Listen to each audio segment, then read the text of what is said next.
기도했습니다. 아멘. 오늘 잘못된 결정 최대한 되돌리기 시리즈 5번째 시간입니다. 빌립보서 4장 10절로 13절 말씀을 통해서 재정적으로 잘못된 선택을 했을 때라는 제목으로 하나님 말씀 증거하겠습니다. 우리가 경제적으로 성장하는 시기에 있다 할지라도, 또 호황기에 있다 할지라도 경제적으로 잘못된 선택을 할 수 있습니다. 또 그와 같은 잘못된 선택이 경제적인 불황기가 오게 되면, 또 국가적인 세계적인 경제적인 위기가 닥치게 되면 잘못된 선택에 대한 후유증들이 드러나게 됩니다. 설상가상으로 가족 간의 합의가 되지 않은 상태에서 잘못된 재정적인 선택을 할 경우에는 이런 경제적인 위기는 단순한 돈의 위기의 문제를 넘어서서 가정의 위기, 부부간의 갈등의 요인이 되기도 합니다. 미국에 있는 두 가정에 대한 내용입니다. 경제적인 문제 때문에 생겼던 문제들인데 제가 간단하게 그 내용을 읽어드리겠습니다. 남편이 두 분이 이제 편지를 보낸 건데요. 몇 년 전 저는 개인 사업을 하려고 아주 잘 나가던 직장을 그만두었습니다. 근데 마침 불행하게도 9.11 사태가 터졌고 그 외에 다른 요인들로 저의 사업은 5년 만에 망하고 말았습니다. 가족들이 저금해 두었던 약 20만 달러의 돈까지 잃었습니다. 아내는 그런 제가 너무나 무책임하다며 절대 용서하려고 하지 않습니다. 저의 잘못된 선택으로 가족을 힘들게 했다는 죄책감과 수치심으로 수년 동안 괴로움과 고통에 시달렸지만 잃은 돈 때문에 우리 부부 사이가 계속 어렵습니다. 하나님께 여쭈어보지 않고 이런 결정을 했기 때문에 도와주시리라고 간구할 낯도 없습니다. 그 일로 매일매일 우울하고 살맛이 나지 않습니다. 이런 실패를 되새기며 남은 평생을 살아야만 하는 걸까요? 이게 첫 번째 남편의 편지입니다. 두 번째는요, 우리 부부가 결혼한 지 20년이 되었지만 아이들은 아직 어립니다. 지난 몇 년 동안에는 빚마저 지게 되었습니다. 아내를 설득해서 우리가 저금해 두었던 돈의 일부를 투자했답니다. 확실하게 안전하다고 생각했던 투자처였습니다. 하지만 그 일로 우리 부부의 은퇴 자금이 날아가 버렸습니다. 다행히도 아직 직장 생활을 하고 있기 때문에 은행의 집이 차압당할 지경까지 이르지는 않았지만 아내는 이 일로 무척 화가 나 있습니다. 아직까지 경제적으로 잘 꾸려나가고 있는 편임에도 불구하고 그녀는 제가 자신의 감정을 무시하고 있다고 생각하고 이혼하기를 원하고 있습니다. 잃은 돈을 벌충하느라 또 다른 일까지 하고 있다는 사실을 감안하면 감정을 무시한다는 아내의 말이 틀린 것은 아닙니다. 이제 그녀는 몇 시간이고 인터넷에 빠져 우리가 결혼하기 전에 만났던 남자 채팅을 즐기고 있습니다. 그의 고민을 들어주는 수준이라고 하는데요. 두 사람의 관계가 어떻게 될지 뻔하다고 생각하지만 그 남자가 그만 만나도록 하는 것은 제 힘으로 역부족이어서 무력감만 느낍니다. 저 스스로도 괴롭지만 아이들도 여간 힘들고 괴로운 게 아닙니다. 이런 두 분의 편지입니다. 비단 미국에 있는 분들의 얘기만이 아니라 사실은 우리와 같이 호흡하고 있는 사람들 가운데도 경제적인 위기 가운데 여러 가지 문제가 있는 분들이 있습니다. 자기의 은퇴 자금을 다 날리고 이제 앞으로 노후를 어떻게 살까 고민하고 있는 노부부들이 있고, 또 젊은 사람들이 자기가 갖고 있는 돈들을 잘못된 재정적인 선택으로 투자하고 난 다음에 결국은 가족적으로 파산 신청을 하는 그런 어려움도 있습니다. 이제 더 이상 낙관론도 없고 이제 더 이상 좋아질 것이다, 내 앞의 미래가 더 좋을 것이다 라고 하는 기대도 상실한 많은 젊은이들이 있습니다. 이와 같은 경제적인 잘못된 선택을 통한 위기들, 이 위기들이 가정의 위기가 되기도 하고 심지어 예수 믿는 사람들은 신앙의 위기가 되기도 합니다. 과연 하나님이 계시면 이럴 수 있느냐? 내가 하나님께 얼마나 많이 봉사하고 섬겼는데 왜 나의 이 경제적인 문제를 해결해 주지 않느냐 하는 식의 고민과 또 신앙의 위기를 맞이하기도 합니다. 중요한 사실은 우리 인생은 실수할 수 있다 하는 것입니다. 모든 부분에서 마찬가지입니다. 그러니까 경제적인 부분도 우리가 잘못된 선택을 할 수도 있습니다. 문제는 이런 잘못된 선택을 하고 난 다음에가 중요합니다. 가족이 한 마음이 되어서 이 어려운 문제 우리가 하나가 되면 다 해결할 수 있다라고 하는 마음을 합치고, 그래서 우리를 가난하게 만들고 도적질하고 죽이고 멸망시키는 악한 마귀를 향하여 대적하고 빚이라고 하는 어마어마한 괴물을 향하여 대항하면서 승리를 선포하고 가족 전체가 하나가 된다면 그 문제를 시간은 걸리지만 해결할 수 있습니다. 문제는 서로 간의 분노와 두려움, 또 미움과 이와 같은 갈등으로 서로를 죽여가는 일들이 비일비재하다 하는 것입니다. 예수 믿는 우리의 삶 속에 있는 이런 경제적인 위기가 닥쳐올 때 과연 우리는 어떻게 해야 될 것인가? 우리의 잘못된 재정적 선택에 따른 가난의 문제가 닥쳐올 때, 물질적인 위기가 닥쳐올 때 우리 예수 믿는 사람들은 어떻게 해야 할 것인가? 오늘 말씀을 통해서 우리가 좀 깨닫게 되기를 원합니다. 중요한 것은요, 세 가지 차원을 제대로 배우는 것입니다. 오늘 말씀을 같이 한번 볼까요? 우리 빌립보서 4장 10절 이하의 말씀은 사도 바울이 우리의 경제적인 문제, 물질 문제에 대한 처방전들을 내리고 있는 것입니다. 우리 10절부터 13절까지 오늘 읽었던 본 말씀이죠. 우리 같이 한번 한 목소리 한번 읽어봅시다. 10절부터 13절까지 같이 한 목소리 시작. 내가 주 안에서 크게 기뻐함은 너희가 나를 생각하던 것이 이제 다시 싹이 남이니 너희가 또한 이를 위하여 생각은 하였으나 기회가 없었느니라. 내가 궁핍함으로 말하는 것이 아니니라. 어떠한 형편에든지 나는 자족하기를 배웠나니 나는 비천에 처할 줄도 알고 풍부에 처할 줄도 알아. 모든 일 곧 배부름과 배고픔과 풍부와 궁핍에도 처할 줄 아는 일체의 비결을 배워노라. 내게 능력 주시는 자 안에서 내가 모든 것을 할 수 있느니라. 사도 바울의 고백은 뭡니까? 이런 경제적인 위기가 닥쳐왔을 때 서로 미워하지 말고, 서로 원망하지 말고, 서로 생각해주는, 배려해주는, 용서하고 하나가 되는 싹이 나야 된다. 그러면서 중요한 걸 뭐라고 말합니까? 배워야 된다 하는 것입니다. 우리 인생에 경제적인 위기의 이유가 뭐냐? 이걸 배워야 돼요. 뿐만 아니라 이런 경제적인 위기 가운데 하나님은 과연 우리에게 무엇 하기를 원하시는가? 또 회복은 어떻게 될 것이냐 하는 것들을 배워야 합니다. 오늘 말씀을 통해서 우리가 세 가지 차원으로 나누어서 좀 생각을 해볼 것입니다. 제일 첫 번째는 왜 우리는 재정적인 잘못된 선택을 할 것인가? 이게 제일 중요하죠. 왜 우리는 잘못된 재정적인 선택을 할까? 두 번째, 이런 잘못된 선택을 통해서 하나님은 우리를 가난 가운데로 허락하시진 않지만 허용하실 때가 있습니다. 왜냐하면 그 가난 속에서 우리에게 무엇인가를 가르쳐 주기를 원하십니다. 하나님의 레슨이 있습니다. 그러면 우리의 경제적인 위기, 하나님의 자녀인 하나님의 백성들 가운데 돈의 위기가 왔을 때 과연 하나님은 우리에게 무엇을 가르쳐 주기를 원하시는가? 그 하나님의 커리큘럼 우리가 통과해야 됩니다. 세 번째는요, 어떻게 하면 이 경제적인 문제에서부터 우리가 회복될 수 있겠는가? 우리가 이 세 가지 차원을 좀 말씀을 통해서 깨닫게 되기를 원합니다. 제일 중요한 첫 번째, 왜 우리는 경제적인 잘못된 선택을 할까요? 그 이유는요, 우리가 긍정을 하든 부정을 하든 이유는 한 가지입니다. 탐욕 때문입니다. 욕심 때문입니다.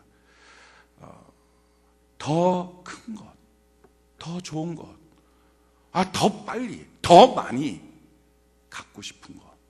이 탐욕 때문에 빚을 내서라도 차를 사고, 융자를 받아서라도 집을 사고, 더 좋은 집, 더 큰 집, 더 좋은 차, 빚을 내서라도, 활부를 해서라도 명품 가방을 사고, 이걸 갖고 있으면 행복할 것 같은 거예요. 이 차를 사면, 이 집을 사면, 이 가방을 사면, 이 옷을 사면 행복할 것 같은 거예요. 그리고 자기의 인생에 점점 경제적으로 좋아질 거야, 충분히 갚을 수 있을 거야, 말도 안 되는 자기 나름대로의 계획과 낙관론을 갖고 임합니다. 사실은 그러면서도 많은 경제적인 위기가 닥치게 됩니다. 빚의 문제에 찌들리게 됩니다. 그러니까 근본적인 이유는 뭐예요? 더 갖고 싶은 것, 더 좋은 것, 더 나은 것, 더 넓은 집, 이걸 소유하기 원하는 탐욕의 문제예요. 이 탐욕의 문제가 위험한 것은요, 이 탐욕은 결국은 돈을 사랑하게 만듭니다. 탐욕의 이유가 뭐예요? 이거 가지면 행복할 거라는 거예요. 더 좋은 집에 살면 행복할 거라는 거예요. 더 많은 돈을 내가 벌면, 일확천금 한꺼번에 많은 돈이 생기면 행복할 거라는 거예요. 더 좋은 옷을 입으면 내가 행복해질 거라는 거예요. 더 많이 소유하면 행복해질 것이다. 그래서 더 많은 소유를 위해서 돈을 원하고요. 그래서 돈 때문에 사실은 하나님을 믿는 거예요. 교회 나오는 이유가 뭐냐? 하나님께 구해서 돈 받으려고. 그러니까 돈이 생기면 하나님도 필요 없는 거예요. 돈의 위험성은 뭐냐면요, 돈은 꼭 하나님이 우리에게 주시겠다고 하는 거와 비슷한 걸 갖고 유혹을 합니다. 돈이 뭐라고 우리에게 유혹합니까? 이렇게 유혹해요. 너가 좋을 때든지 나쁠 때든지 내가 널 지켜줄게. 뭐가 말해요? 돈이. 사람들은 그렇게 생각하는 거예요. 좋을 때든지 나쁠 때든지 돈만 있으면 돼. 너가 건강할 땐 내가 쾌락을 주고 너가 병들었을 때 내가 고쳐줄게. 뭐가? 돈이. 너 현재도 내가 보장해주고 미래도 내가 확실하게 보장해줄게. 뭐가? 돈이. 그러니까 사람들이 어떻게 생각합니까? 돈만 있으면 지금의 삶도 안정되고 돈만 내가 딱 정통장에 모아놓으면 나 앞으로 미래의 삶, 노후도 걱정 없어. 돈이. 사실은 이 모든 것들을 누가 우리에게 약속하십니까? 하나님이. 돈이 바꿔버리는 거예요. 그래서 돈만 갖고 있으면 친구도 필요 없다는 생각이 들어요. 돈만 갖고 있으면 심지어는 가족도 필요 없다는 생각이 들어요. 돈만 있으면 교회 생활도 필요 없고요. 돈만 있으면 심지어는 하나님도 필요 없다. 돈만 있으면 돼. 하나님을 대체해버리는 거예요. 이게 돈의 위험성이고요. 이 돈의 위험성이 탐욕에서부터 시작을 합니다. 탐욕은 이처럼 우리의 인생을 하나님으로부터 점점 멀어지게 만들어요. 근데 사실은 이것이 얼마나 큰 거짓말입니까? 돈을 이런 식으로 해서 벌지도 못하지만 번다 할지라도 돈을 갖고서 집은 삽니다. 근데 문제는 돈을 갖고 큰 집은 사도 가정의 행복은 절대로 못 삽니다. 돈을 갖고 좋은 침대는 사도 단잠은 못 사고요. 돈을 갖고 좋은 책은 사도 교양은 못 사고요. 돈을 갖고 주변에 있는 사람들을 내 옆에 월급 주며 모아놔도요, 진정한 친구를 만날 수는 없습니다. 사람들의 착각은 이런 거예요. 돈만 있으면 된다는 거예요. 자녀를 키우는데 내가 돈이 없어서 자녀를 못 키운다는 거예요. 그래서 돈만 있으면 내 자녀를 학원 보낼 수 있다는 거예요. 생각해 보십시오. 학원 보내는 것과 공부 잘하는 것이 이꼴 관계입니까?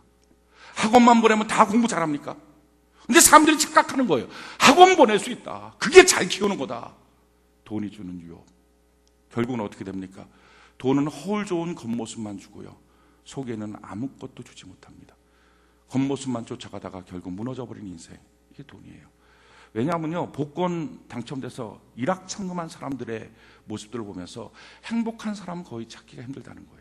은혜 많이 받으면 행복합니다. 불행한 사람 찾기 힘들어요. 그런데 돈 한꺼번에 많이 생기고 난 다음에 진짜 계속 행복했던 사람 찾는 거 어렵다는 이유가 바로 그런 이유입니다. 성경은 이와 같이 말합니다. 디모데전서 6장 6절로 10절에 보니까 그러나 자족하는 마음이 있으면 경건은 큰 이익이 되니라. 성경은 뭐라고 말해요? 너의 욕심, 탐욕이 아니라 너가 자족하는 마음. 그게 가들리네스, 경건에 도움이 된다. 그게 인생 사는데 진짜 행복한 거야. 돈이 있어야 행복이 아니라 가들리네스, 경건, 자족하는 마음이야. 우리가 세상에 아무것도 가지고 온 것이 없음에 또한 아무것도 가지고 가지 못하리니 우리가 먹을 것과 입을 것이 있은즉 족한 줄로 알 것이니라. 부하려 하는 자들은 시험과 올무와 여러 가지 어리석고 해로운 욕심에 떨어지나니 곧 사람으로 파멸과 멸망에 빠지게 하는 것이라. 돈을 사랑함이 일만하게 뿌리가 되나니 이것을 탐내는 자들은 미혹을 받아 믿음에서 떠나 많은 근심으로써 자기를 찔러도다. 돈을 사랑하고 그 돈만 있으면 행복해질 거라고 생각하면서, 돈은요, 사용하는 거지 사랑하는 게 아니에요. 사용하는 것과 사랑하는 것의 가장 큰 차이가 이것입니다. 사랑하는 것은요, 아무것도 안 해도 있으면 좋은 거예요. 그게 사랑이에요. 사랑하는 사람은요, 그가 나한테 아무것도 안 해줘도 옆에 있으면 너무 좋은 거예요. 행복한 거예요. 근데 사용은요, 그가 나에게 뭔가를 안 해주면 불편한 거, 이게 사용이에요. 예를 들어 차가 있어요. 근데 차가 안 움직여, 고장났어요. 그런데 막 보험은 계속 들어가고 뭐 돈은 계속 들어가고, 아유 저 차 꼴도 보기 싫다. 그게 사용이에요. 사용. 뭔가 안 해주면 싫은 거. 성경은 말해요, 돈은 사용하는 거지 사랑하는 게 아니에요. 돈만 있으면 행복할 것 같다, 아니라는 거예요. 그 생각 때문에 탐욕이 있고요, 탐욕이 그걸 끌고 가고요, 마침내 하나님으로부터 점점 멀어지게 만듭니다. 자, 이와 같은 위기 가운데 잘못된 선택을 하고요, 그 잘못된 선택은 종종 우리를 가난 가운데로 이끌게 됩니다. 하나님은 이처럼 우리가 탐욕 가운데 잘못된 선택을 해서 빚 가운데 빠지는, 그래서 오도 가도 못하는 경제적인 돈의 빚의 감옥에 빠져 있는 우리들을 허락하진 않지만 허용하시기도 합니다. 왜 그렇습니까? 이유가 있어요. 하나님의 레슨이 있어요. 하나님의 가르치기 원하는 계획이 있어요.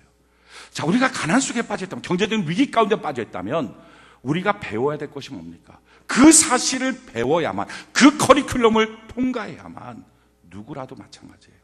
그 가난에서부터 다시 건져지는 하나님의 역사가 있습니다. 그냥 건져지진 않아요. 사랑하는 성도 여러분, 만약에 여러분들이 지금 경제적인 위기에 빠져있다면, 재정적인 위기에 빠져있다면 하나님이 우리에게 가르치길 원하는, 돈이 없는 가난 속에 있는 우리에게 가르치기 원하는 하나님의 교훈을 들으십시오. 왜 우리로 가나안 가운데 있게 만드셨는가? 이유가 있어요. 제일 첫 번째 이유, 너 돈이 아니고 하나님이 계셔야 된다. 이 사실을 가르쳐주길 원하는 거예요. 성경이 같이 말합니다. 신명기 8장 2절로 3절에 보니까 내 하나님 여호와께서 이 40년 동안에 내게 광야의 길을 걷게 하신 것을 기억하라. 이는 너를 낮추시며 너를 시험하사 내 마음이 어떠한지 그 명령을 지키는지 지키지 않는지 알려 하심이라. 너를 낮추시며 너를 줄이게 하시며 또 너도 알지 못하며 내 조상들도 알지 못하던 만나를 내게 먹이신 것은 사람이 떡으로만 사는 것이 아니요 여호와의 입에서 나오는 모든 말씀으로 사는 줄을 내가 알게 하려 함이라. 경제적으로 어렵고 낮추시고 힘들게 만들고, 만나가 뭐예요? 하루 먹을 양식 주는 거예요. 그러니까 하루 먹을 양식이라는 게 이겁니다. 다음 달 어떻게 살지? 내년은 과연 내가 어떻게 살까? 막막한 거예요. 지금 먹을 건 있는데요, 내일이 걱정인 거예요. 이게 맞나요? 왜 하나님이 우리에게 이런 가난 속에, 경제적인 위기 가운데, 물론 우리의 잘못된 탐욕으로 인한 선택 속에 나타난 후유증이긴 하지만 왜 그곳에 우리를 그냥 놔두시는가? 그 이유는 뭐예요? 만나를 먹이시는 이유, 너를 낮추시고 시험하시는 이유는 사람이 돈으로만 사는 게 아니라 하나님의 말씀, 하나님을 만나야 된다는 거예요. 하나님만이 우리의 행복인 줄로 믿습니다. 역사학자들이요, 연구를 해본 거예요. 세계적인 제일 부자가 누구냐? 전 세계 최고의 부자가 누굴까? 아담 이후부터 지금까지 전 인류의 부자가 누굴까? 두말하지 않고 그 부자는 다윗이라고 말했어요. 다윗이 얼마큼 부자냐면요, 다윗이 자기 아들 솔로몬한테 성전을 지으라고 성전 건축 헌금을 유산으로 물려주는데요, 지금 우리나라 돈으로 600조입니다. 600조를 물려줘요. 그리고 자기 아들 솔로몬한테 너 이거 써라, 용돈이다 하고 주는데 6천억 원을 줍니다. 이 돈이 아마 여러분들 감이 안 잡힐 텐데, 지금 세계적인 부자라고 말하는 빌 게이츠가 42조인가 그래요. 전 세계 지금 현재 최고의 부자, 멕시코에 사는데 그 사람이 방송계를 장악하고 있는 사람인데, 그 사람 갖고 있는 돈이 102조입니다. 최고의 부자가 갖고 있는 돈이 102조. 그런데 다윗은요, 자기 아들 솔로몬한테 성전 지어라 건축 헌금으로 600조를 물려줍니다. 다윗은 아버지한테 유산받은 사람이 아니에요. 원래 갖고 있던 거 양 몇 마리, 그러니까 우리나라 돈으로 약 300만 원 정도 갖고 시작해서 20년 만에 하나님의 복으로 600조 6천억, 이게 계산도 안 되는데 아무튼 그런 어마어마한 거부가 됐어요. 뿐만 아니에요, 시편의 대다수 다윗 썼고요, 문학적인 소질도 있었고, 더군다나요, 이 다윗은 전쟁하면 다 이겼어요. 그래서 하나님이 여호수아에게 약속했던, 하나님의 백성들에게 약속한 모든 땅을 완전히 소유한 사람이 다윗입니다. 영적으로는 하나님의 마음에 합한 사람, 영육간에 복받은 사람, 다윗이에요. 이 다윗이 자기 인생의 좌우명, 다윗의 믹담이라고 하는 게 있는데, 그게 바로 시편 16편이에요. 자기 인생의 좌우명을 뭐라고 말하냐면 이렇게 말해요. 내가 이렇게 살아왔더니 하나님 이런 복을 주시더라. 그 내용이 뭐냐면은, 내가 항상 하나님을 내 앞에 모셨더니. 그게 인생관이었어요. 하나님을 내 앞에 모셨더니 그분이 내 우편에 와서 나를 붙잡아 주심으로 요동 많은 세상에 요동치지 않더라. 나를 붙잡아 주시니까 어떤 역사가 나서 내 마음이 기쁘고 내 육체가 안전하고 질병이 안 걸리고, 뿐만 아니라 내 영혼이 날마다 소생하고, 더 놀라운 사실은 11절에 보니까, 시편 16편 11절에 하나님이 항상 생명의 길로, 살 길로만 나를 인도하시더라. 5분 앞도 내다보지 못하는 내 인생 가운데 하나님의 기가 막힌 이끄심이 있더라. 자, 그런데요, 하나님 항상 내 앞에 모셨다, 이게 자기의 가치관이고 좌우명이거든요. 근데 앞에 모신다는 게 뭐예요? 십자가 목걸이 들고 다니는 거예요? 차고 다니는 거예요? 그게 아니에요. 시편 16편 다윗의 믹담 1절에 뭐라고 말합니까? 주밖에는 나의 복이 없습니다. 그의 인생의 복의 관점이 뭐예요? 주님이 복이라는 거예요. 그러니까 모든 걸 선택할 때 기준이 뭐예요? 어떻게 하면 하나님 앞에 기쁨이 될까? 어떻게 하면 신앙생활 잘할까? 어떻게 하면 내 영혼이 잘 될까? 어떻게 하면 하나님을 높일까? 그게 기준이었다는 거예요. 가난 속에 있습니까? 왜 가난 가운데 빠집니까? 돈이 있으면 행복해지려고 하는 탐욕 때문에. 자, 그 가난 속에서 하나님이 우리에게 가르쳐주기를 원하는 레슨, 교훈이 뭐예요? 돈이 아니라 하나님이 계셔야 된다. 할렐루야. 하나님 계시면 되고 하나님 안 계시면 안 됩니다. 이 신앙의 고백. 사랑하는 성도 여러분, 그러기에 여러분들이 경제적인 위기에 빠져 있습니까? 그렇다면요, 저는 여러분들이 기도의 능력을 배우시기 바랍니다. 예배의 위력을 배우시기 바랍니다. 하나님 앞에 나가서 주님과 동행하는 삶이 무엇인지를 깨달으시길 바랍니다. 하나님 만나고 그 하나님과 손잡고 동행하는 삶의 모습, 영혼이 잘 되는 같이 범사가 잘 되고 강건한 역사. 먼저 저는 여러분들이 영혼이 잘 되는 은혜가 있기를 바랍니다. 이걸 하나님이 가르쳐 주기를 원하는 거예요. 하나님의 뜻은 우리가 가난한 게 아니에요. 하나님 우리가 부유하게 되기를 원하세요. 하나님의 자녀가 가난하게 사는 게 아니라 다 부유하게 최상위 1% 안에 들어가기를 원하는 것, 이게 바로 하나님의 뜻이에요. 성경이 이와 같이 말합니다. 신명기 8장 16절에 보니까 내 조상들도 알지 못하던 만나를 광야에서 내게 먹이셨나니 이는 다 너를 낮추시며 너를 시험하사 마침내 내게 복을 주려 하십니다. 우리를 낮추시고 시험하는 이유, 우리를 단련하시는 이유가 뭡니까? 마침내 복을 주기 원하시는 것. 하나님 우리에게 복에 대한 계획이 있으신 걸 믿으시기 바랍니다. 그 축복에 대한 하나님의 관심 속에 우리에게 원하는 것, 진짜 복은 돈 쫓아가는 게 아니라 하나님 만나야 된다. 할렐루야. 하나님과 동행해야지 복이 있다. 이걸 가르쳐주길 원하시는 거예요. 예수님이 이 땅에 오셨을 때 가난하게 오셨어요. 예수님 자기 스스로가 고백하는 내용이 이런 거예요. 누가복음 9장 58절 보니까 예수께서 이르시되 여우도 굴이 있고 공중에 새도 집이 있으되 인자는 머리 둘 곳이 없다. 그러니까 예수님 자기 집 한 칸도 없다, 그 얘기예요. 아무것도 없다. 마태복음 25장 35절 36절에 보니까 내가 줄일 때 너희가 먹을 것을 주었고 목마를 때 마시게 하였고 나그네 되었을 때 영접하였고 헐벗었을 때 옷을 입혔고 병들었을 때 돌아보았고 옥에 갇혔을 때 와서 보았느니라. 예수님 말씀합니다. 나 줄이고 병들고 옷도 없고 아무것도 없어, 다 가난하게 살았다. 자, 예수님이 이 땅에 오셔서 33년 동안 가난하게 사신 이유가 뭡니까? 성경 그 이유를 우리에게 이렇게 설명해요. 고린도 후서 8장 9절에 보니까 우리 주 예수 그리스도의 은혜를 너희가 알거니와 부유하신 이로서 너희를 위하여 가난하게 되심은 그의 가난함으로 말미암아 너희를 부유하게 하십니다. 사랑하는 성도 여러분, 주님이 가난하게 되신 이유는 가난한 사람들의 마음을 알고, 그 다음에 뭐예요? 주님의 그 가난함을 통하여 내가 너희의 가난을 담당했으니 너는 부자로 살기를 원한다. 할렐루야. 너는 부유하게 살기를 원한다.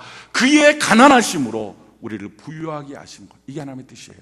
어떤 사람이 이런 착각을 해요. 예수님이 가난하게 사셨으니 우리도 예수님을 따라서 가난하게 삽시다. 그것이 경건 아니요. 그건 성경을 오해하고 있는 거예요. 성경은 우리가 예수님이 우리 때문에 가난해지셨으니 우리는 예수님 덕분에 부유하게 살기를 원한다. 할렐루야. 하나님 안에서 부여를 누리라는 것입니다. 그런데 이 부여가 어떻게 누려집니까? 돈 사랑하고 돈 쫓아가서 누려지는 게 아니라 하나님 만나야 된다. 할렐루야. 하나님 계시면 되고 하나님 안 계시면 안 된다.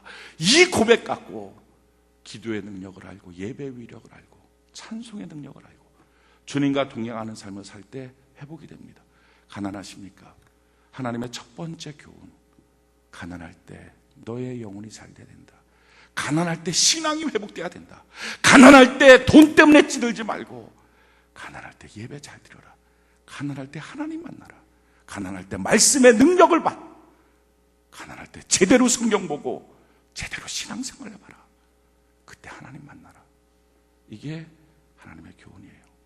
두 번째, 가난할 때 주시는 하나님의 교훈, 그것은 뭡니까? 사람이 귀한 걸 알아라 하는 것입니다. 대부분 경제적인 선택 잘못했을 때 그 가정들을 상담을 하면 거의 동일합니다. 이렇게 말해요.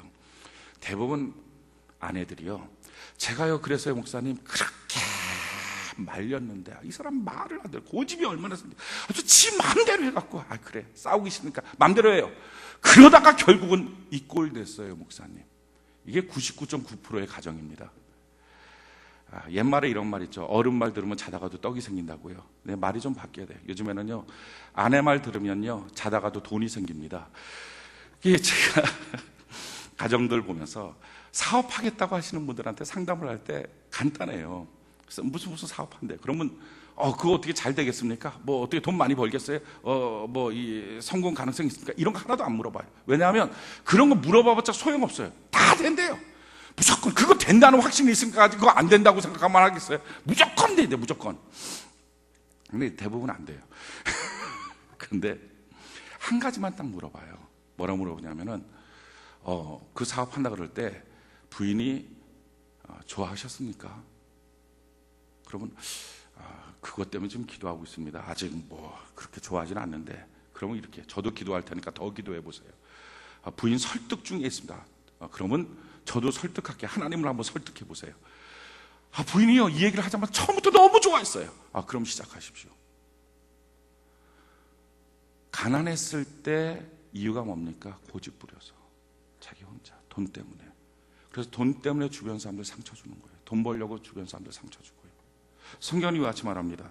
잠언 15장 22절에 보니까 의논이 없으면 경영이 무너지고 지략이 많으면 경영이 성립하느니라. 많은 사람들의 의견이 필요하다. 혼자 독불장군은 안 된다 하는 것입니다.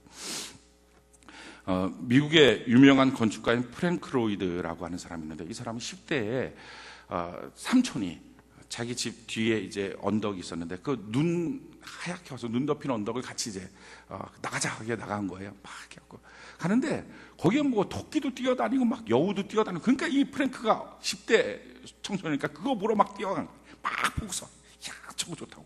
근데 삼촌은 쭉 간 거예요. 저기까지 가자. 쭉 갔어요. 딱 거기 도착하고 난 다음에 삼촌이 먼저 당연히 도착하고 이 프랭크는 여기저기 뛰어다니다가 좀 늦게 도착했어요. 근데 삼촌이 그런 거예요. 야 뒤돌아보자. 뒤돌아봤어요. 그러니까 삼촌은요 길에서 쭉 걸어온 거, 눈 발자국인데, 근데 프랭크는 막 왔다 갔다 막 이리로 뛰어간 절로 발자국이 엉망진창이에요.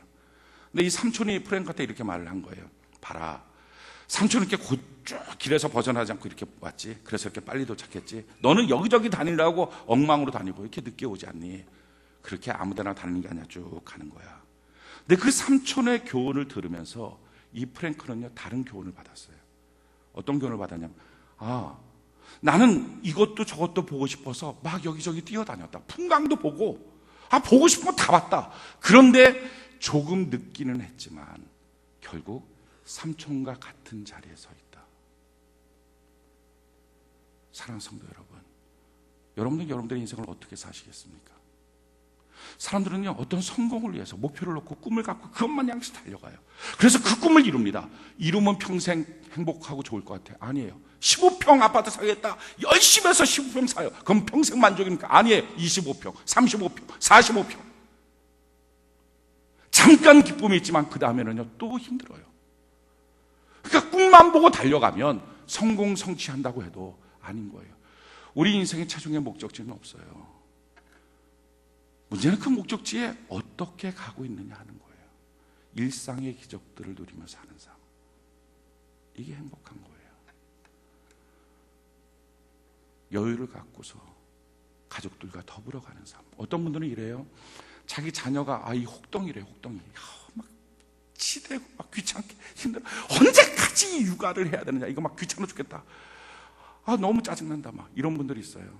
제가 한 가지 확실한 예언을 합니다. 20년 후에까지 치대는 자녀는 없습니다. 그 몇 년이에요. 그 몇 년만 그 아이의 살결을 느낄 수 있어요. 그럼 평생 못 느껴요. 그때만 느낄 수 있는 유일한 행복. 그걸 힘들어하지 마십시오. 겪고 있는 인생의 일상의 기적들, 이걸 누리는 거예요. 지금 여러분들이 무엇인가를 불편하고 힘들다고 여기면 사실은요 그게 얼마나 행복합니까? 반대로 말하면 직장 가는 거 짜증나. 아니에요. 직장이 있다는 행복 아닙니까? 세금 내는 거 이렇게 많이 내고 어떻게 살아? 세금 낼 수 있는 돈벌이가 있다는 사실 아닙니까? 행복하잖아요. 이 아이 때문에 내 삶이 없어, 자유가 없어. 그 자녀가 있다는 행복 아닙니까? 생각을 바꿔보세요. 일상의 삶. 중요한 것은요, 경제적인 위기에 빠졌을 때 하나님이 원하는 건 돈보다 사람이야. 너 주변에 있는 사람들 상처 주지 마라.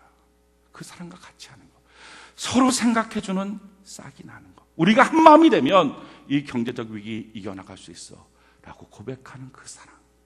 성경은 이와 같이 말합니다.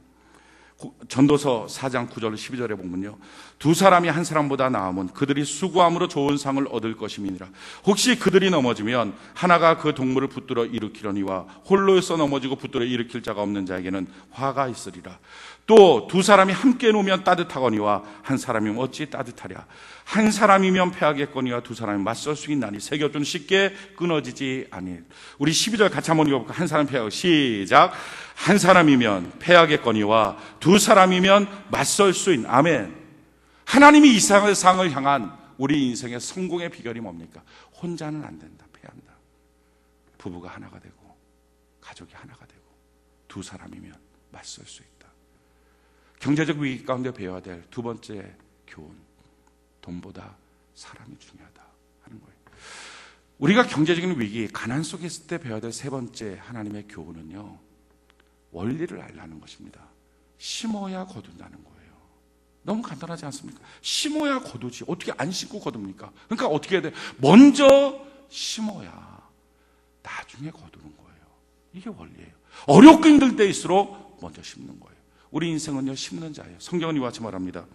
고린도서 9장 10절에 보니까 심는 자에게 씨와 먹을 양식을 주시니가 너희 심을 것을 주사 풍성하게 하시고 너희 의의 열매를 더하게 하시리니. 우리 심는 자예요. 근데 심는 우리에게 경제적으로 보면 딱 두 종류가 있다는 거예요. 먹을 것, 씨. 자, 먹을 건 먹는 거예요. 근데 문제는요, 씨는 절대 먹으면 안 돼요. 씨를 먹으면 미래가 없어요. 씨는 반드시 심어야 돼요. 씨를 심어야 거둘 수 있어요. 씨가 무엇입니까? 성경은 이와 같이 말합니다. 말라기 3장 8절에 12절에 보니까 사람이 어찌 하나님의 것을 도둑질하겠느냐? 그러나 너희는 나의 것을 도둑질하고도 말하기를 우리가 어떻게 주의 것을 도둑질하였나이까 하는도다. 이는 것 11조와 봉헌물이라. 너희 곧 온 나라가 나의 것을 도둑질하였으므로 너희가 저주를 받았느니라. 만군의 여호와가 이르노라. 너희의 온전한 11조를 창고에 들여 나의 집에 양식이 있게 하고 그것으로 나를 시험하여 내가 하늘문을 열고 너희에게 복을 쌓을 곳이 없도록 붙지 아니하나 보라. 만군의 여호와가 이르노라. 내가 너희를 위하여 메뚜기를 금하여 너희 토지 소산을 먹어 없애지 못하게 하며 너희 밭에 포도나무 열매가 기한 전에 떨어지지 않게 하리니 너희 땅이 아름다워짐으로 모든 이방인들이 너희를 복되다 하리라. 만군의 여호와의 말이라. 사랑하는 성도 여러분, 하나님께 드린 11조와 헌금, 이게 뭐라고? 이게 씨예요. 이걸 하나님께 심어야 거두는 거예요. 먼저 심어야 거둬요. 어떤 사람이 이래요. 아, 근데 목사님 지금 돈이 너무 없으니까 제가 쓰고요, 하나님이 복을 주시면 심을게요. 아니요. 거두고 나서 심는 게 아니고요, 심어야 거두죠. 심어야 거두죠. 가난할 때 배워야 될 원리, 심어야 거둔다. 이 원리를 배우라는 거예요. 어떤 분들이 이럽니다. 경제적으로 지금 어려우니까 제가 헌금을 좀 줄이면 어떨까요? 아니요. 성경적으로 잘못된 선택입니다. 성경이 이와 같이 말합니다. 고린도서 8장 1절로 3절에 보니까 형제들아, 하나님께서 마게도냐 교회들에게 주신 은혜를 우리가 너희에게 알리노니 환난의 많은 시련 가운데서 그들의 넘치는 기쁨과 극심한 가난이 그들의 풍성한 연보를 넘치게 하도록 하였느니라. 내가 증언하노니 그들이 힘들어할 뿐 아니라 힘에 지나도록 차오는, 뭐라고 말합니까? 환난과 극심한 가난이 풍성한 연보를 만들었다. 너무 당연하지 않습니까? 지금 너무 가난하니까, 지금 너무 힘드니까 어떻게 해야 돼? 그러니까 난 씨를 심을 거야. 그래서 내일은 거둘 거야. 가난하게 살지 않을 거야. 아니면 여러분들 이렇게 사시겠습니까? 지금 너무 가난하니까 이 씨까지 다 먹어버리고 내일은 없어. 여러분은 어떤 인생을 선택하시겠습니까? 심어야 거두는 거예요. 성경이 이와 같이 말합니다. 고린도후서 9장 6절로 8절에 이것이 곧 적게 심는 자는 적게 거두고 많이 심는 자는 많이 거둔다 하는 말이로다. 각각 그 마음에 정한 대로 할 것이요 인색함으로나 억지로 하지 말지니 하나님은 즐겨내는 자를 사랑하시느니라. 하나님이 능히 모든 은혜를 너희에게 넘치게 하시나니 이는 너희로 모든 일에 항상 모든 것이 넉넉하여 모든 착한 일을 넘치게 하게 하려 하십니다. 왜 하나님께 드리는 것이 쉽니까? 이유는요, 우리의 생사하고 부유하고 가난하게 되는 모든 결정이 하나님 한 분의 결정이기 때문에 그렇습니다. 성경이 이와 같이 말해요. 역대상 29장 12절에 부와 기가 주께로 말미암고 또 주는 만물의 주제가 되사 손에 권세와 능력이 있사오니 모든 사람을 크게 하심과 강하게 하심이 주의 손에 있나이다. 사무엘상 2장 7절에 보니까 여호와는 가난하게도 하시고 부유하기도 하시며 낮추기도 하시고 높이기도 하시는도다. 전도서 5장 19절에 보니까 또한 어떤 사람에게든지 하나님이 재물과 부여를 주사 그에게 주사 능히 누리게 하시며 제 몫을 받아 수고함으로 즐거워하게 하신 것은 하나님의 선물이라. 신명기 8장 18절에 보니까 내 하나님 여호와를 기억하라. 그가 내게 재물 얻을 능력을 주셨습니다. 사랑하는 성도 여러분, 부와 기가 부하게 하고 낮추기는 모든 것들, 하나님이 재물 얻는 능력 다 모두가 하나님이 우리에게 주시는 거예요. 따라서 하나님 안에 온전한 씨앗을 심는 것, 이것이 지금의 가난 가운데서 우리가 배워야 될 가장 중요한 원리입니다. 심어야 거둔다 하는 원리입니다. 자, 그렇다면요, 우리가 어떻게 가난 속에서 벗어나올 수 있을까요? 이 경제적인 잘못된 선택, 실패 가운데서 회복되는 원리가 무엇일까요? 세 가지 말씀을 드릴게요. 제일 첫 번째 원리는요, 한번 따라해 볼까요? 구덩이를 덮하지 맙시다. 그렇게 해서는 잘 안 되죠. 더 분명하고 확실하고 뚜렷하게 한번 따라해 봐야 되겠죠. 구덩이를 덮하지 맙시다. 이게 무슨 말이냐면, 빚이라고는 구덩이가 있어요. 거기서 벗어나오기 원해요. 그럼 어떻게 해야 돼? 온 힘을 다해서 벗어나와야죠. 근데 만약에 이 구덩이에서 계속 푹 파고 있다면, 구덩이를 덮어하고 있다면 어떻게 벗어나옵니까? 다른 말로 말씀드릴까요? 빚 때문에 고민된다면 더 빚을 지지 마십시오. 진짜 문제는요, 뭔가 잘못된 투자를 위하여 빚을 끌어당겼어요. 그것도 문제입니다. 근데 그거는요, 주님 안에 회복될 수 있어요. 근데 진짜 문제는 그렇게 해서 나타난 빚 때문에 경제적인 삶이 안 되니까 이제는 살려고 빚을 지는 거예요. 삶의 빚. 이게 진짜 위기예요. 카드 돌려막기 하고요. 생활비를 위해서 빚을 지고요. 빚이라고 하는 구덩이에서 벗어나기 원한다면요, 더 이상 구덩이 파지 마십시오. 더 이상 빚지지 마십시오. 카드 때문에 자기가 빚지니까 카드 오늘 잘라버리십시오. 방법은요, 자기 삶에 있어서 필요 없는 부분들을 제거하는 거예요. 어떤 분들은 이래요. 그러면 내 자녀에게 해주는 게 없고, 그러면요, 내 자녀가 어쩌면 상처받을 수도 있고요. 내가 살았던 삶의 수준이 있는데 이걸 어떻게 합니까? 아니요. 진짜 큰 상처는요, 부부가 완전히 파산해서 더 이상 한 공간에서 자기 자녀를 키울 수 없을 때가 진짜 자녀에게 상처입니다. 그 전에 자녀에게 설득하십시오. 말하십시오. 그러고 나서 같이 가는 거예요. 용돈 주는 부모보다 훨씬 더 자녀가 원하는 것은 아빠, 엄마가 서로 사랑하고 행복해하는 부모예요. 설득하면 자녀들은 설득됩니다. 더 빚의 구덩이를 파지 마십시오. 경제적으로 필요 없는 부분들, 내게 있는 수입만큼의 삶의 수준으로 만드십시오. 다른 사람 위해서 해왔던 삶의 경험 때문에 더 빚의 구덩이를 파지 마십시오. 자, 두 번째요, 하나님의 주권을 인정하십시오. 오늘 본문 말씀 같이 한번 볼까요? 빌립보서 4장 11절 12절. 빌립보서 4장 11절 12절. 우리 같이 한번 한 목소리 한번 읽읍시다. 빌립보서 4장 11절 12절 같이 한 목소리 시작. 내가 궁핍함으로 말하는 것이 아니니라. 어떠한 형편에든지 나는 자족하기를 배웠나니 나는 비천에 처할 줄도 알고 풍부에 처할 줄도 알아. 모든 일 곧 배부름과 배고픔과 풍부와 궁핍에도 처할 줄 아는 일체의 비결을 배웠노라. 아멘. 배부름이 있고 배고픔도 있어요. 잘 될 때도 있고 안 될 때도 있어요. 이 모든 하나님의 인도하심을, 그의 주권을 인정하십시오. 난 가난은 적응이 안 돼, 그렇게 말하지 마십시오. 하나님 나를 어떻게 인도해 주셨으면 그것을 인정하십시오. 이 돈 갖고 어떻게 살라고요? 나 한 달 버는 거 이거 갖고 내가 어떻게 살아요? 돈 때문에 원망하는 게 아니라 사실은 그 돈, 하나님이 그 사람한테 훈련하기 위해서 주신 돈이거든요. 하나님을 원망하는 거예요. 이런 직장 내가 어떻게 생활하라고, 직장으로 원망하는 게 아니라 사실은 그 직장 안에서 훈련하기 원하시는 하나님을 원망하는 거예요. 나를 이끌어 가신 하나님의 주권을 인정하십시오. 풍부나 부요나. 성경은 이와 같이 말합니다.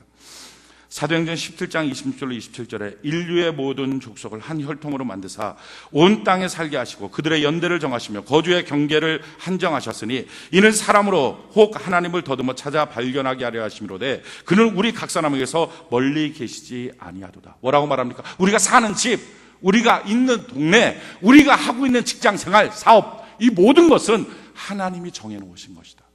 왜? 하나님의 뜻이 있다는 거예요. 마침내 부유하게 하신 하나님의 훈련의 레슨 과정이에요. 자, 그렇다면요, 이와 같이 이끄신 하나님의 뜻을 인정하고 그의 주권을 인정하십시오. 그리고 어떻게 하라고요? 거기서 더듬어 하나님을 찾는 거예요.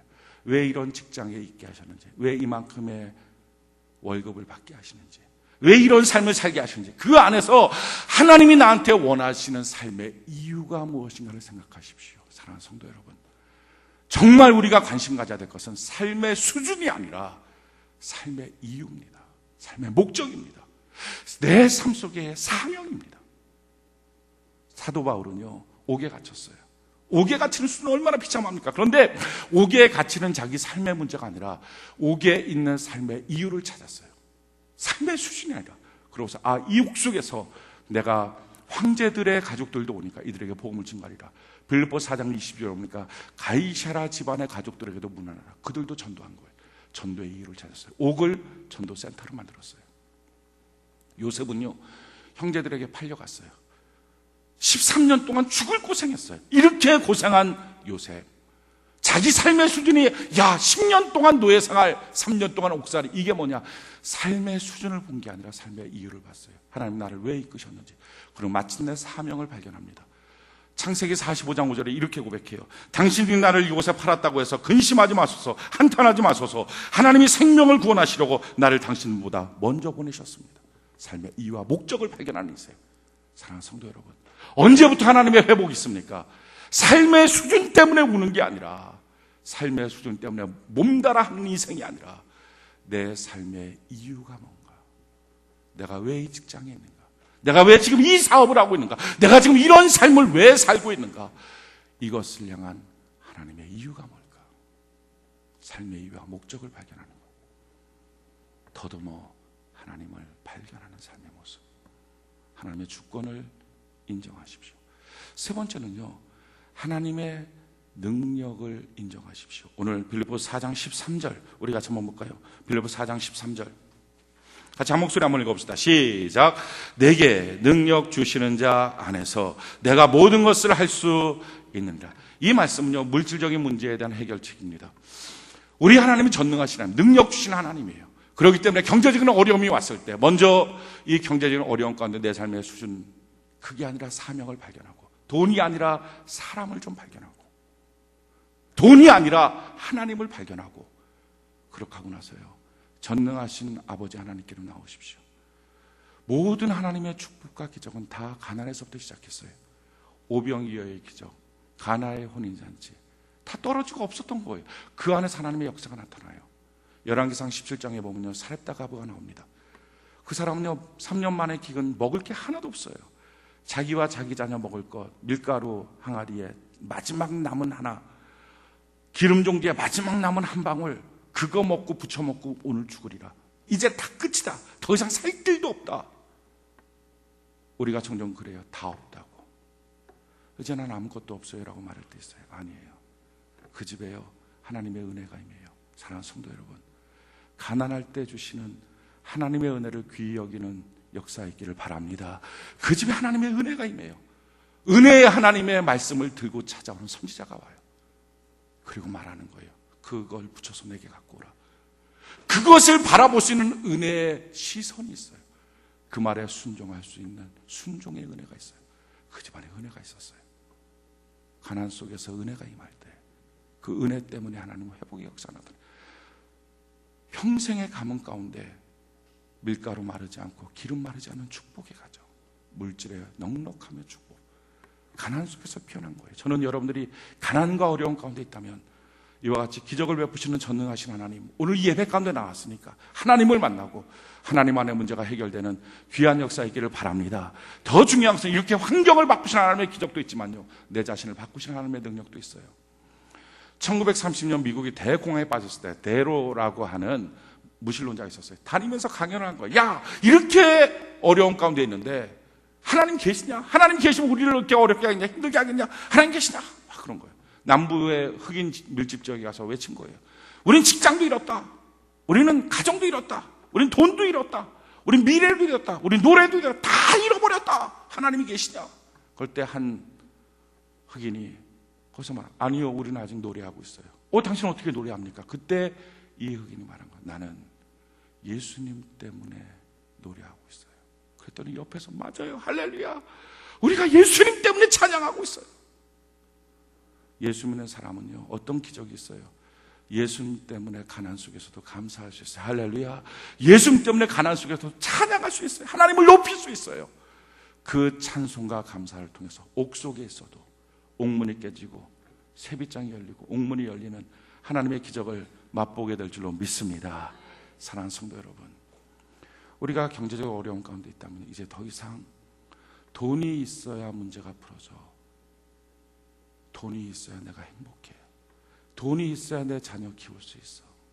돈이 있어야 부부간의 싸움도 끝날 거야 라고 말하지 마세요. 그렇게 말해서 가난해진 거예요. 그렇게 말해서 경제적인 위기에 빠진 거예요. 이제는요, 우리의 가정에, 우리의 인생에 하나님이 계셔야 돼요. 할렐루야. 하나님 계시면 되고 하나님 안 계시면 안 됩니다. 우리 믿음의 고백을 갖고 나가는 은혜가 있기를 바랍니다. 하나님 계셔야 돼요. 그리고요, 돈 때문에 상처 줬던 사람들, 이제는요 돈이 아니라 그 사람이 귀한 걸 하십시오. 우리 둘이가 하나가 되면 하나님 문제를 해결해 주실 거예요. 삶의 수준 때문에 울고 있다면, 내 삶은 왜 이렇습니까? 나는 왜 이렇게 가난하게 살아야 됩니까? 울고 있다면요, 삶의 수준이 아니라 이제는 삶의 이유를 찾으십시오. 삶의 목적을 발견하십시오. 사명을 발견하십시오. 그리고 하나님의 주권을 인정하십시오. 능력이 하나님, 전능하신 하나님, 우리를 모든 가난에서부터 복 주실 하나님, 부와 귀가 주님의 손에 있사오니 내가 주께 갑니다. 주여 도우셔서 나를 회복시켜 주시고, 내가 주님 때문에 어떤 비천한 가운데서도 찬양하는 믿음과 용기를 주신 것 감사하다고 우리 주님 앞에 나아가는 은혜가 있기를 예수님 이름으로 축원해 드립니다.